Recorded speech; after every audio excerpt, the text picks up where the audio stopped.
Mel-Mel mengaku mengintip penyiksaan pada Eki dan Vina di Cirebon. Mel-Mel bahkan mengaku membuntuti pelaku membawa jasad Eki dan Vina ke flyover Talun, Cirebon, Jawa Barat pada Sabtu 27 Agustus 2016. Mel-Mel mengaku merupakan teman Eki. Dia bercerita sebelum kejadian bersama Eki, Vina dan Linda. Mel-Mel berpisah dengan Eki setelah isi bensin. Kemudian dia melihat Eki dibawa pelaku masuk ke dalam Gang Bakti 1 di samping SMP 11 Cirebon. Ketika mengintip, Mel-Mel mengaku melihat pelaku sudah menyiksa Eki. Menurut Mel-Mel, Eki disiksa hingga tak bergerak lagi. Ketika Eki dan Vina sudah tak berdaya, menurut Mel-Mel, sebagian pelaku keluar gang lebih dulu. Baru disusul pelaku membonceng Eki dan Vina. Kata Mel-Mel, pelaku membonceng masing-masing korban. Mel-Mel kemudian mengaku membuntuti iring-iringan pelaku yang membawa Eki dan Vina. Mel-Mel melihat awalnya pelaku membawa 2 korban ke bawah jembatan Talun. Dengan kondisi flyover Talun yang terang karena lampu penerang jalan, Mel-Mel mengaku mengenali beberapa pelaku, di antaranya Saka Tatal dan Ucok. Seusai menaruh jasad Eki dan Vina di flyover Talun, sebagian pelaku pergi.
Saksi kunci AF rupanya memiliki sisi gelap di masa lalu yang sempat kejutkan warga di kampungnya.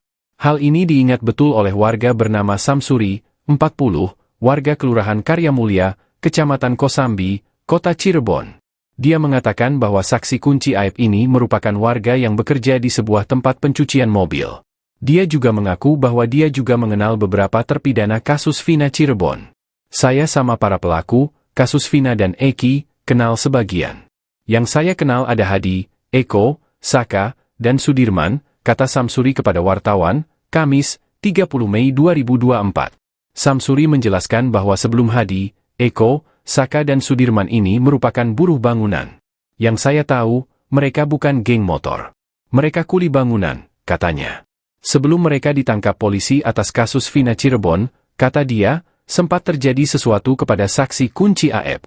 Saksi kunci AF ini pernah kepergok membawa masuk perempuan ke tempat kerjanya di tempat cuci mobil di malam hari dengan dugaan berbuat mesum. Informasi dugaan mesum itu datang dari Hadi dan Eko yang disampaikan kepada Samsuri. Waktu itu, Hadi dan Eko menyampaikan bahwa ada yang berbuat mesum dan harus digerebek. Merek menceritakan kepada Samsuri bahwa di tempat pencucian mobil, tempat kerja AF, ada yang bawa perempuan. Setelah mendapat informasi tersebut, Samsuri mengarahkan mereka untuk melapor ke RT agar tidak main hakim sendiri. Sehingga waktu itu yang melakukan penggerebekan berjumlah 6 orang yaitu Eko, Hadi, Samsuri dan 2 adik iparnya dan Pak RT. Samsuri menjelaskan detail penggerebekan tersebut. Setelah berkumpul, mereka barulah jalan ke lokasi lalu mengetuk pintu dan dibukalah oleh AF. Awalnya mereka mengonfirmasi atau menanyakan dulu soal keberadaan perempuan di tempat itu, lalu AF dan temannya menyangkal. Saat itu AF kepergok membawa 2 wanita yang disembunyikan di kamar mandi. Namun Samsuri dan Pak RT melarang warga untuk terus melakukan aksi-aksi yang merugikan, ujarnya. Setelah itu, mereka memanggil Pak RW untuk menengahi. Lalu datanglah Pak RW untuk menanyakan kenapa AF membawa perempuan ke dalam tempat dia kerja.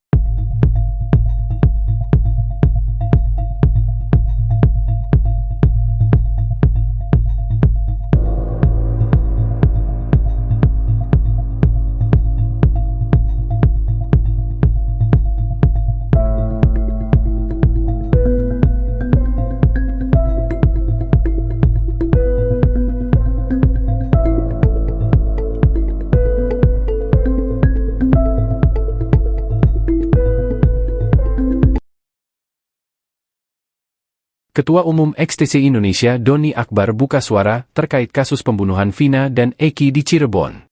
Kasus pembunuhan ini disebut dalam berkas putusan melibatkan dua kelompok geng motor. Kedua geng motor itu adalah XTC dan Moonraker.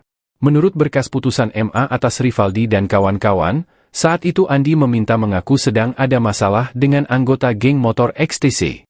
Kemudian Andi meminta bantuan kepada anggota geng motor Moonraker. Para pelaku yang sedang nongkrong di warung Ibu Nining kemudian berpindah ke depan SMP 11 Cirebon. Di sana Andi meminta para pelaku untuk menyerang anggota XTC yang melintas. Kemudian saat itu Eki yang merupakan anggota XTC lewat di depan SMP 11 bersama Vina. Menurut keterangan Gaga Awad, teman dekat Eki, malam itu Vina memakai jaket bertuliskan XTC. Mereka kemudian dilempari batu oleh sejumlah pemuda yang sedang nongkrong di depan SMP 11. Ketua Umum XTC Indonesia Doni Akbar membenarkan kalau Eki merupakan anggotanya. Doni yang baru menjabat di tahun 2019 ini sempat menanyakan ke anggotanya soal kejadian di tahun 2016. Menurut Doni Akbar, dirinya melihat ada dua kejanggalan soal adanya keterlibatan geng motor dalam kasus ini. Mulai dari pelemparan batu yang dilakukan pelaku kepada korban, hingga kejadian setelah peristiwa itu. Doni menjelaskan, berdasarkan pengalaman tidak mungkin geng motor menyerang anggota geng motor lain saat sedang sendirian. Hal itu menurutnya, justru akan membuat geng motor pelaku balik diserang habis-habisan. Pun setelah kejadian, kata dia, biasanya akan ada aksi balas dendam jika memang terjadi antara geng motor. Ia pun meragukan kalau Pegi merupakan anggota dari geng motor Moonraker. Sebab berdasarkan konfirmasinya ke anggota Moonraker, hal itu masih simpang siur.